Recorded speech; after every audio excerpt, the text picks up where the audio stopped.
Eh bien bonjour à toutes et à tous, bienvenue sur Sentier de la Meuse et puis aujourd'hui en cette nouvelle semaine, un nouveau périple qui nous amène dans un endroit remarquable, pas forcément autant connu que d'autres sites, mais qui a son importance. Alors tout le monde connaît les forts de Vaux et d'Ouaumont, mais là que nenni, je vous propose de découvrir l'ouvrage de la Falouse. Alors pourquoi l'ouvrage de la Falouse? Eh bien, nous allons replonger un petit peu en arrière, 1870, Napoléon tombe un peu dans ce piège tendu par les Prussiens, c'est la guerre franco-prussienne, et on peut dire que c'est un désastre, l'armée française est mal préparée, et surtout manque cruellement d'artillerie lourde, elle se fait hacher menu. Gravelotte et puis Sedan qui va clôturer le désastre, donc la France est occupée, il doit payer d'importants dommages de guerre, les destructions sont assez élevées. Et que va-t-il se passer? Eh bien, nous allons devoir céder en dommages, bien entendu, l'Alsace et la Moselle.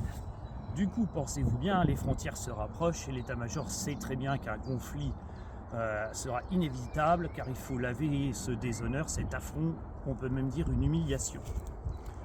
Donc, on va charger de créer un système qui va protéger nos frontières, une sorte presque de l'île Maginot avant l'heure, et ça va être un célèbre général serré de rivières qui va se coller à la tâche. Donc, on va créer toute une ceinture défensive de forts, d'observatoires, d'abris pour pouvoir faire face en cas de guerre et protéger nos frontières puisque ça se rapproche dangereusement et la route de Paris n'est pas si loin. Les travaux vont donc démarrer de 1880 à 1885 et c'est un ouvrage classique, fort semi-enterré, fossé sec, et ça suffit pour l'époque et l'artillerie. Malheureusement, eh bien, il y a une rapide évolution entre la fin des années 1800 et la Première Guerre mondiale, et on se rend compte que la plupart des ouvrages ne sont plus adaptés et sont même désuets.